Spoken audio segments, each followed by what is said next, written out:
Thank you so much. Good afternoon, everybody. The warmth of that reception makes me feel really quite shy and humble. Not really. Welcome to Kent. Welcome to Thanet. Welcome to one of the most Eurosceptic counties in the whole of this country. And when I hear the experts telling us that perhaps at the general election, UKIP might win 4 or 5 seats in Parliament, well, let me tell you, we are serious challengers to win 4 or 5 seats in this county alone.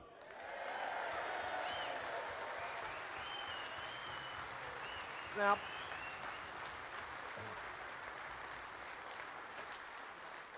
over the course of the last 6 or 7 weeks, there's been some considerable speculation as to my whereabouts, because I've not been playing quite the same game as the other party leaders, who I have to say I think are beginning to bore the great British public to death with new pronouncements every day.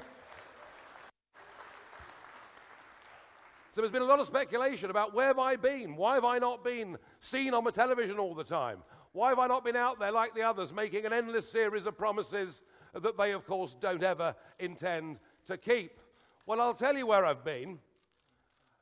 And, in fact, my absence from the Westminster scene has even led our opponents to spread some really quite malicious and unpleasant speculation about my health. And it's said that I'm seriously ill, and that's why I've not been seen. Well, can I... and I know this will disappoint my opponents, but can I please tell everybody now and make it clear that rumours of my demise have been greatly exaggerated.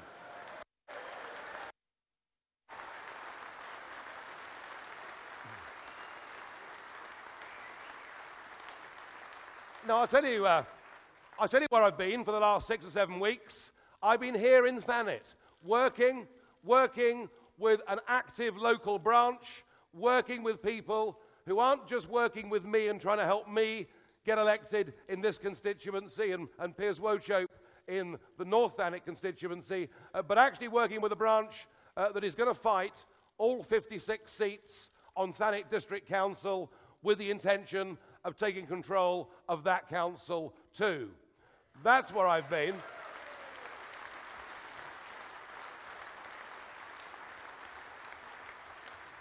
That's where I've been, and we've done a series of public meetings, we've made a lot of phone calls, we've knocked on a lot of doors, and I know that many in the media have been speculating that, of course, I was going to do very badly as the candidate for South Thanet. Well, there was an opinion poll that came out overnight, and did you see the opinion poll overnight?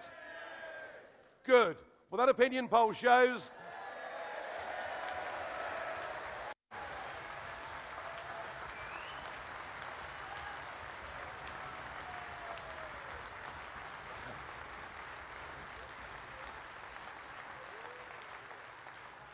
I don't know whether Tim Montgomery of the Times is here with us today, but he predicted yesterday in the Times that I would lose this constituency badly. Well, we're on our way to winning this seat.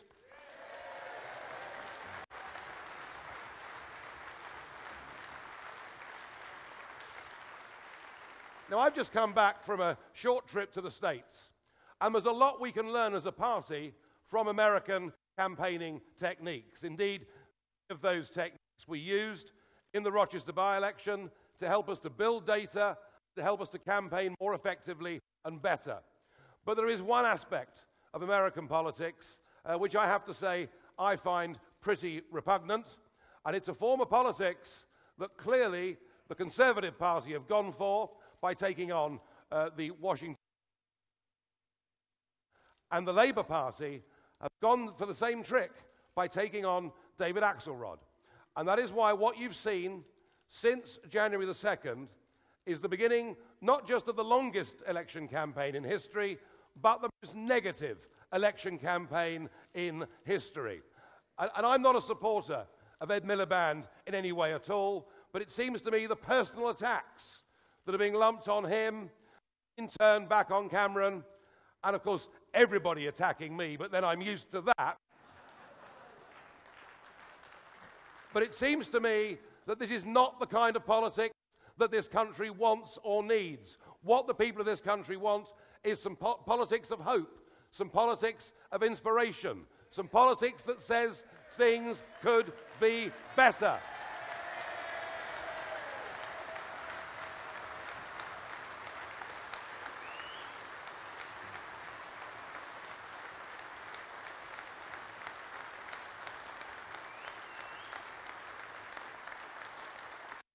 So, following on a bit from what Patrick O'Flynn just said, what we as a party have got to do when I'm attacked, when our parliamentary candidates are attacked, when our local election candidates are attacked, is frankly, folks, what we've got to do is ignore it, turn the other cheek, and get on telling the voters what we stand for.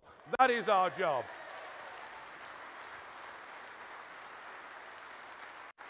Now, can I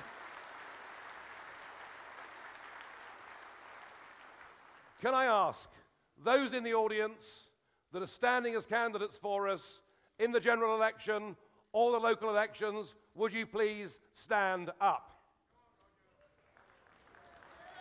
Applaud them, everybody. Thank you. Thank you. Thank you. My thanks to you. All of you have put your heads over the parapet. All of you will receive abuse from the neighbours, the likes of which you'd never imagined.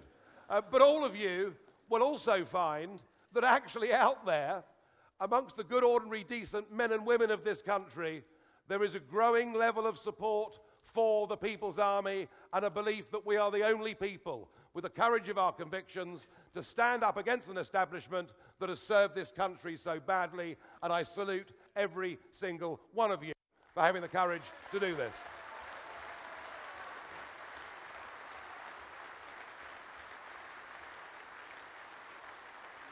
And everything about our campaign is going to be positive. And it's going to be positive because we believe in Britain, don't we? And we're the only party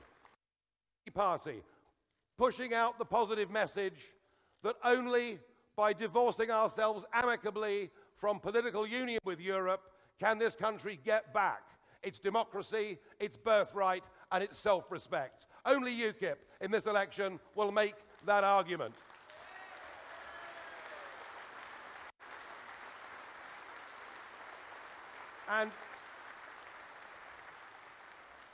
And the one issue that will go on dominating debate in this country, whether the other parties want it or not, was confirmed by the release of the immigration figures just yesterday. Do you remember that David Cameron said this government would reduce immigration into Britain to tens of thousands of people a year, and that we should judge him on his record? Well, the figures were nearly 300,000 a year. Nearly 300,000 a year. But once again, what we as UKIP have got to do is inject a positive note into this debate. We've made the arguments over the years about wage compression. We've made the arguments about the stress on the National Health Service A&E departments. We've made the arguments about the lack of primary school places. What we've now got to do is turn this round and get people to back something that is positive. Only by divorcing ourselves from the EU and by taking back control of our borders can we give the British people what overwhelmingly they would want and support, and we will campaign for this country to have an Australian point-style system to decide who should come and settle in our country.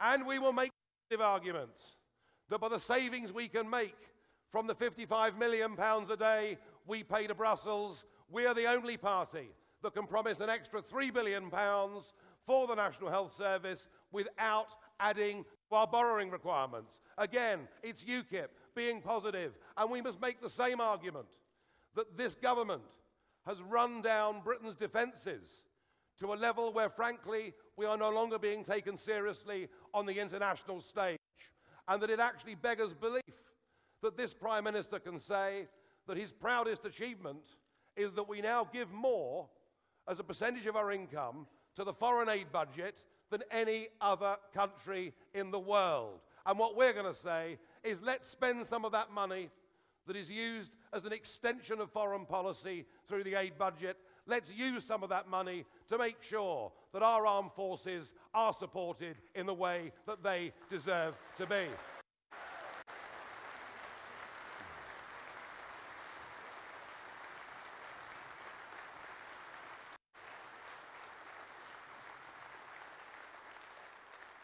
And let's make the argument that having a good number of UKIP MPs in Westminster means that we will hold the feet to the fire of any government with their promises on reducing the deficit. Remember, this coalition was formed promising us that the deficit, by the time this general election came along, would be even. It would be zero.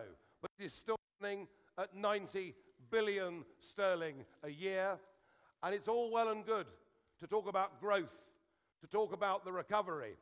But actually, it's a recovery that is being felt by the few and not by the many. And it is a recovery that is based on massive annual debt financing. When Mr. Osborne became Chancellor of the Exchequer, our national debt was £850 billion. By the time May the 7th comes, our national debt will be £1.5 trillion. They have doubled the national debt, and I think we're the only party that will talk honestly about that in this general election campaign. We must never be scared of telling the voters the truth. We must never be scared of saying there are some tough choices to make. And one of the things that we will campaign for and lobby for is the scrapping of a government project that started off with an estimate of £40 billion. We were then told it might be £45 billion or £50 billion or £55 billion or £60 billion or £65 billion or maybe £70 billion. We don't think a penny should be committed to HS2. We simply can't afford it.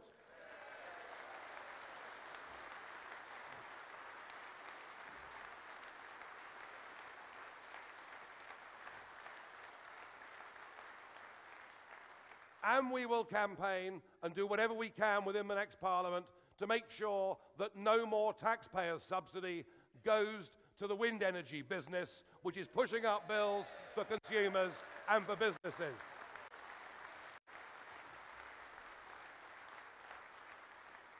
But we also want a positive message about where Britain stands in the world.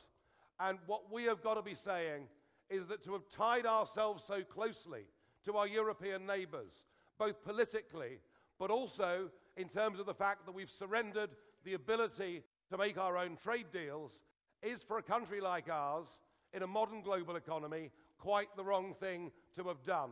And what UKIP will campaign for this country to do is let's re-embrace the rest of the world, starting with the Commonwealth.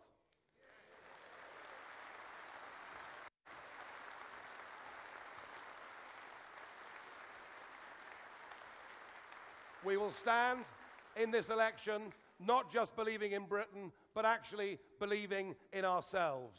You know, I said to you a year ago at the Spring Conference that we would go on and win those European elections, and to the shock and horror of the establishment, we did so. We did so. We then had, I think, two of the most remarkable events that I've seen in my political lifetime, in that what Douglas Carswell and Mark Reckless did was not just to cross the floor to join a different party. We've seen lots of that over the years, haven't we? What we saw was those two gentlemen not just joining UKIP, but resigning their seats as MPs, saying as a matter of honour, it was for the people in those constituencies to choose whether they'd made the right decision, on the basis that it must always be the people not the politicians that are the bosses, and I commend both of them for what they've done.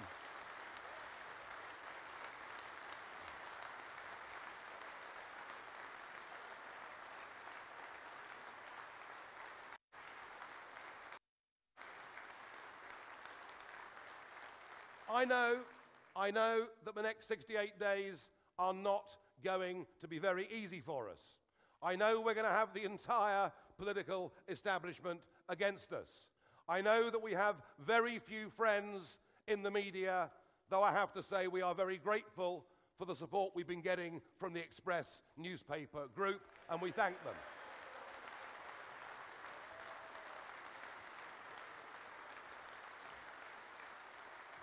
It is not going to be easy. It is not going to be easy, but we have a track record of exceeding expectations. We have a track record of surprising people. And I don't want to spend today speculating about what we may or may not do post-May the 7th. And I suggest that you in your campaigns don't spend too much time thinking about what happens post-May the 7th.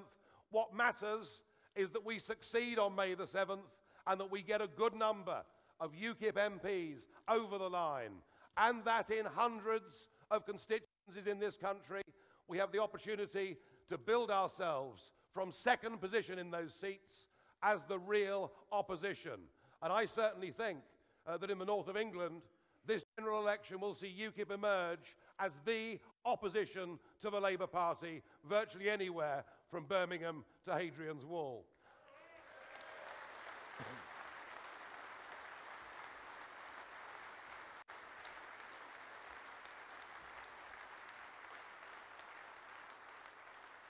I have to tell you, I am optimistic, I am upbeat, I am bullish. We are going to exceed all expectations. We're going to win lots of seats in this general election, and I hope very much to be leading this party, not just into this general election, but into all the elections to come. In years to come, we have elections in Wales and Scotland and Northern Ireland and London, and we are genuinely now the only truly national party in British politics. We have elected representation.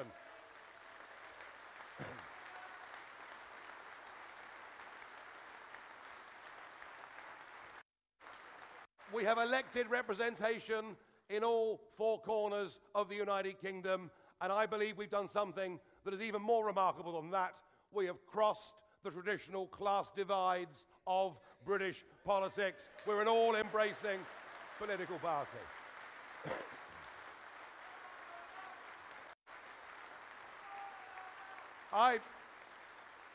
I believe in Britain. I believe in you. I believe in UKIP. I believe we're going to score a famous victory on May the 7th. Thank you very much indeed.